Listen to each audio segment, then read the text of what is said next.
পাকিস্তানি কর্মকর্তাদের বিরুদ্ধে আমাদের অভিযোগ। পাকিস্তান হইলো আছে, কিন্তু লুটপাট করবে ওয়েস্ট বেঙ্গলের লোক আর ইস্ট বেঙ্গলের ইস্ট পাকিস্তানের লোক, এটা দোষী হবে, এটা হয় না। আমরা তাই ওদের বিরুদ্ধে। স্বাধীন করলাম দেশ, শেখ মুজিবের বিরুদ্ধে আমাদেরকে কথা বলতে হয়েছে। স্বাধীনতার সপক্ষের লোক শেখ হাসিনার বিরুদ্ধে আমাদের কথা বলতে হয়েছে। 1 মিনিটে যারা গণতন্ত্র হত্যা করে বাংলাদেশের আকাঙ্ক্ষিত স্বাধীনতার ফলটা আমাদেরকে, সুফলটা আমাদেরকে, আমার বামে ডানে যারা বসে আছেন তাদেরকে দেয়নি। তাই আমরা আওয়ামী লীগের পক্ষে কথা বলি, আওয়ামী লীগকে সমর্থন দিতে পারিনি। এই জন্য আমি ঢাকা বিশ্ববিদ্যালয়ে পড়তে কোনোদিনও শেখ মুজিবুর রহমানকে পছন্দ করতাম, হ্যাঁ দল করতাম, ছাত্রলীগ করতাম, এরকম বিষয়। কারণ কতগুলো কথা আমি শুনতাম। নূরে আলম সিদ্দিকী সাহেব মারা গেছেন, ওনার সাথে আমি যেতাম প্রায়। মাখন ভাই মরে গেছে, তার সাথে প্রায় যেতাম। আমার ভালো লাগতো। তার প্রমাণ হলো উনি বন্দিদশা থেকে এসে যখন পার্লামেন্টে নিজের দলকে হত্যা করে, গণতন্ত্রকে হত্যা করে, সকল সাংবাদিকের স্বাধীনতা হরণ করে, সকল পত্রিকা বন্ধ করে দিয়ে নিজের মনের মতো কয়েকটি পত্রিকা চালু রেখেছে। সেটি আজকে উঠিয়ে দিচ্ছেন রুরাল জার্নালিস্ট ফাউন্ডেশন, যে আমরা পত্রিকার লেখনের স্বাধীনতা চাই, সাগর রুনি হত্যার বিচার চাই, আমরা বাঁচতে চাই, আমরা কথা বলতে চাই।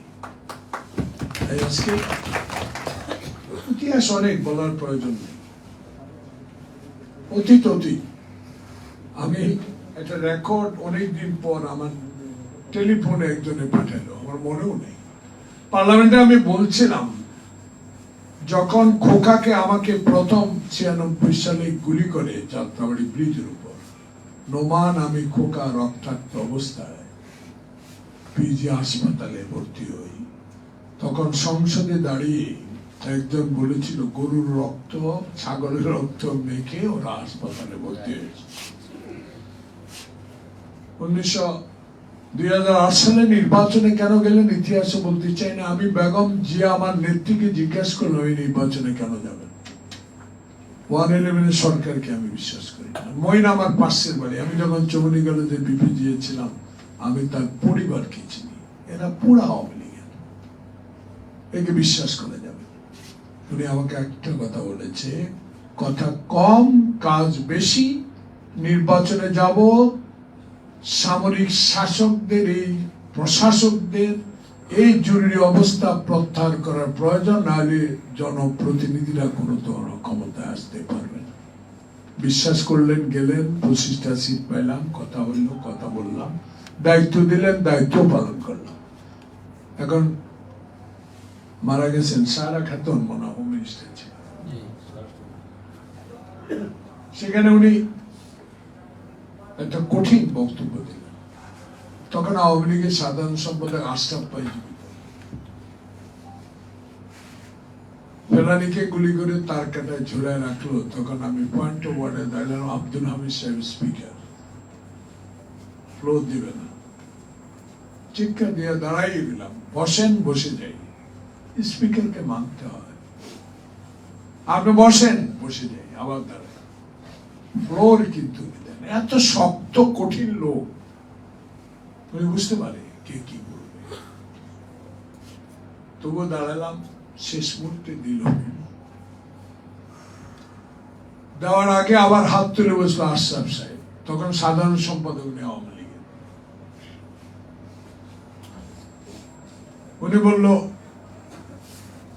আমাদের কোন এক সদস্য, মনে হয় জাতীয় পার্টি এক অংশের সভাপতি আমদালি, উনি তার আগে একটা প্রশ্ন উত্তর একটা নোটিশ দিয়েছিল যে ফেলানি লাশ কেন, বর্ডারে গুলি কেন। এটা উত্তর উনি বলেছিলেন যে এরকম পড়তেই থাকবে লাশ, কিছু করার নেই। যাক, ওই ব্যাপারে আমাদের মহরম জাসদের, মনে হয় নাকি জাসদের, মারা গেছে চট্টগ্রামে, পার্লামেন্টে 2018 ছিল বাদল ভাই মহিউদ্দিন বাদল খুব ভালো বলে, যুদ্ধের সময় একসাথে ছিলাম, একই কম্পি ছিলাম, কুমড়া খেতাম, ডাল খেতাম, অনেক ইতিহাস তার সাথে আমার আছে। সে একটা খারাপ বক্তব্য দিল পার্লামেন্টে। তখন ওই দলের সাথে ওনার একটা লাইন টেনছিল, যাকে ওনাকে পাশে বসে বুঝাবার চেষ্টা করলাম। দেখ, সেটার উত্তর দিতে গিয়ে আমি বললাম, এটা রেকর্ড আজকে পাইলাম 15 বছর। উনি বলেছেন যে খালেদা জিয়াকে প্যাকেট করে শেখ হাসিনা, আমি ছিলাম না ওই দিন পার্লামেন্টে, আমার মনে হয় কোনো একটা কাজের বাইরে ছিলাম।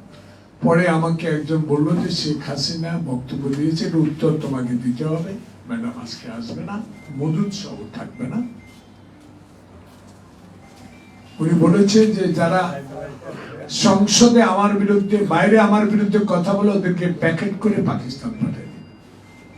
তাদের উত্তরে বলেছিলাম, ইনশাল্লাহ একদিন সময় আসবে আপনাকেও প্যাকেট করে হিন্দুস্তানে পাঠানো হবে। তার প্রমাণ হলো ছাত্র জনতার এই বিপ্লব, এই রক্ত, এই আন্দোলন। শেখ হাসিনা কিন্তু নাই এখন। তো সাইবুল ভাই বলেছে আর ওদিকে যাব না। আমার দুঃখ লাগে শেখ হাসিনা, কষ্ট হয়। 3 দিন আগে উনি যে কথাটুকু বলেছে, সে কথার সাথে আর কোনো মিল নাই। তাহলে 16 বছর বাংলাদেশে নিজের হাতে রেখে চিফ জাস্টিস থেকে শুরু করে সকল সাংবিধানিক প্রতিষ্ঠানগুলোকে নিজের হাতের মুঠে রেখে তছনছ করে দিয়েছে এই আওয়ামী লীগকে ক্ষমতায় রাখার জন্য। সে দানব ব্যক্তিটি এখন পলাতক তার কর্মের জন্য। তার কর্ম অনেক সমালোচনা করা যাবে, দরকার নেই, শুধু এইটুকু জিস্ট। মাননীয় ডক্টর ইউনূস সাহেব, আপনি যখন নোবেল বিজয়ী হয়ে বাংলাদেশে আসেন, আমি ক্ষুদ্র ব্যক্তিও আপনার এয়ারপোর্টে আপনার সাথে ছবি উঠাবার সৌভাগ্য হয়েছে। আপনার কাছে বিনীত অনুরোধ থাকবে, জনপ্রতিনিধির হাতে অবিলম্বে ক্ষমতা হস্তান্তর করার একটা প্রক্রিয়া আপনাকে সৃষ্টি করতে। আপনার সততা, বিশ্বব্যাপী আপনার খ্যাতি, কোনটাই আমি অস্বীকার করি না, আমরাও করি না। এখানে যারা আমার সচেতন ব্যক্তি আছে তারা অস্বীকার করে না, আমার সাইফুল ভাইও অস্বীকার করে না, বাংলাদেশের কোন জনগণ আপনাকে অবিশ্বাস করবে না। কিন্তু একটা জিনিস লক্ষ্য করা যায়, লক্ষ্য করতে হবে আপনাকে। বাংলাদেশে আপনার মতো যে লোকটি বিশ্বের দরবারে বাংলাদেশের মানচিত্রের মতো আরেকটা মানচিত্র খাড়া করিয়ে পৃথিবীর ইতিহাসে আপনি নোবেল বিজয়ী আমাদেরকে পরিচিত করে দিয়েছেন, আপনার মতো সে ব্যক্তিটিকেও 14 তলা পর্যন্ত পায়ে হেঁটে উঠতে হয়েছে, লিফট বন্ধ করে দিয়েছে শেখ হাসিনা। এগুলো আপনি হয়তো মনে নাই, থাকার কথা না, কারণ আপনি তো কারো বিপক্ষের লোক। আপনাকে কষ্ট দিয়েছে, আল্লাহ দেখেছে, আল্লাহ নালত গজব তার উপর পড়ে গেছে। কিন্তু আপনাকে মনে করতে হবে 100-র উপরে গার্মেন্টস বন্ধ। আমরা একজন ক্ষুদ্র গার্মেন্টস ব্যবসায়ী, নেতৃত্ব দিচ্ছে নর্দার্ন ইউনিভার্সিটির এক ছাত্রলীগ নেতা আছে। এটা কি ইন্টেরিয়াম গভর্নমেন্টের ডিজি, এনএসআই যারা হাসিনার আমলে বিএনপি অফিসে অস্ত্র আছে খবর দিয়ে প্যাকেটে করে অস্ত্র নিয়ে, অস্ত্র রেখে সে অস্ত্র উদ্ধারের নামে আমাদেরকে মামলা দিয়েছে, সেই লোকগুলো কি এখনো আছে না নাই আমরা জানি না। কিন্তু তাহলে আপনার অধীনে, আপনার কাছে অনুরোধ বিনয় করে বলতে চাই, আপনার ডিজি, ডিএফআই, এনএসআই, গোয়েন্দা তদন্ত করে দেখেন এই গার্মেন্টস আশুলিয়ায় কার নেতৃত্বে কারা টাকা দিচ্ছে।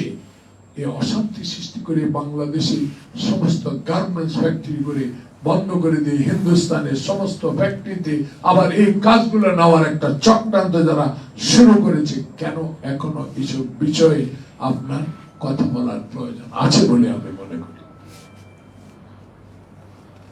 আজকে তাই একবার কয়দিন আনসার, কারণ এরা তো এখনো অস্ত্র, টাকা আমি আমার এলাকায় বন্যা, বিশ্বাস করেন পানি নেমে গেছে, কিন্তু ঘরের মধ্যে ঢুকলে এক পাটা পুরা 10 ইঞ্চি ঢুকে যায়। মানুষের জীবন যদি দেখতেন কষ্ট, প্রিয় ভাইয়েরা, তাই সাংবাদিক ভাইয়েরা, ওদিকে যাব না, শুধু বলতে চাই ষড়যন্ত্র আপনার বিরুদ্ধে শুরু হয়েছে। হুট করে আসবে কে আসবে এটা কিচ্ছু আসে যায় না। হোসেন মোহাম্মদ এরশাদ ক্ষমতা দখল করে যিনি চোর বাটপার হিসাবে বাংলাদেশে পরিচিত ছিলেন, তিনি যদি না পালিয়ে বাংলাদেশের জেলে থেকে আবার 18-20টা সিট নিয়ে সংসদে আসতে পারে, আপনার যদি সে সততা থাকতো, আপনার অতীতের 16 বছরের কথাগুলো যদি সত্য হতো, আপনার অহংকার যদি সত্য হতো, আপনি পালিয়ে না গিয়ে যদি আপনি দেশে থাকতেন, তাহলে বুঝতাম যে আপনি শেখ মুজিবের কন্যা। আমি এখন বিশ্বাস করি না আপনি শেখ মুজিবের কন্যা। আজকে রুরাল জার্নালিস্ট ফাউন্ডেশন, আপনাদের কথা বলতে হবে বুকে সাহস নিয়ে। আরে রুনি সাগরের হত্যাকারী আপনার ডাইনে মন্ত্রী হয়, বামে ঘুরে আপনার বাড়িতে কফি খায়, চা খায়, আর বিচার পায় না। মানুষ বিশ্বাস করে না। তাই আজকে আপনাকে অবিশ্বাস মানুষ করেছে। আপনার অতীতের কার্যকলাপ, দুর্নীতি সব এদেশে প্রমাণিত হয়েছে। তাই সাইবুর বার সাথে কণ্ঠ মিলিয়ে বলতে চাই, বাংলাদেশে যদি ভারতের সাথে বন্দি বিনিময় থেকেই থাকে, মাননীয় প্রধান উপদেষ্টা, ইন্টেরিয়াম গভর্নমেন্ট প্রধান, সততার উজ্জ্বল নক্ষত্র আপনি বাংলাদেশে কথা বলেন, তাকে আনেন, তার পরিবারের 2-1জনকে গ্রেফতার করেন, যারা অঢেল সম্পত্তির মালিক, যারা বাংলাদেশকে অর্থনৈতিক মেরুদণ্ড ভেঙে চুরমার করে দিয়েছে, যারা সকল সাংবিধানিক প্রতিষ্ঠানগুলোকে ধ্বংস করে দিয়েছে, যারা বিচার পক্ষে না আসতে হাইকোর্টে ময়লা ফেলেছে, যারা বিচার পক্ষে না আসতে হাইকোর্টের এজলাসে লাথি মেরেছে, তারা এখনো বাংলাদেশে আপনাকে অস্থিতিশীল করার প্রক্রিয়ায় জড়িত। এদেরকে অবিলম্বে সকল পর্যায় থেকে সরানো প্রয়োজন। আমরা আপনার সাথে আছি, আমরা থাকবো। প্রত্যেকটি রাজনৈতিক দলের অধিকার আছে কথা বলার, অবশ্যই করবে। সময় বুঝে আপনি কথা বলেন। কমিশন করেছেন করেন, আরে কমিশন সংস্কার তো বিএনপি তাকে দিয়ে দিয়েছে তারেক রহমান, সেটা তো রাষ্ট্রীয় সংস্কার কর্মসূচি আমরা দিয়েছি, 2 কক্ষ বিশিষ্ট পার্লামেন্ট হবে, সেটাও দিয়েছি। সংস্কার মিলান, আমাদের তো কাগজ দেওয়া আছে, এটা থেকে পড়ে পড়ে দেখেন আপনি কমিশন করেছেন, উই সাপোর্ট, আমরা আপনাকে সমর্থন করি। সংস্কারের নামে দিনকে দিন চলে যাবে, এটা আবার আসবে, এটা পড়বে, পর্যালোচনা হবে, সময় চলে যাবে, এদিকে একটু নজর আপনাকে অবশ্যই রাখতে হবে। অবশ্যই আপনার মতো বিজ্ঞ ব্যক্তিকে উপদেশ দেওয়ার মতো ক্ষমতা আমার নেই, তবু একজন বাংলাদেশের খালি পায়ে হাফ প্যান্ট পরে যোদ্ধা হিসাবে বলতে চাই, বাংলাদেশের স্বাধীনতা আন্দোলনে আমাদের অবদান অনেক। আওয়ামী লীগের কোনো অবদান নাই। রেখা শ্রীদেবীর ছবি থেকে যারা হিন্দুস্তানে, কলকাতায় সময় কাটিয়েছে, তারা যদি মুক্তিযুদ্ধের অহংকারী করে, মুক্তিযুদ্ধের সপক্ষে দল মনে করে, আমি বিশ্বাস করব না। কারণ আমি একজন অস্ত্রধারী যোদ্ধা। আমার নেতা শহীদ প্রেসিডেন্ট জিয়াউর রহমান বাংলাদেশের স্বাধীনতা ঘোষণা করে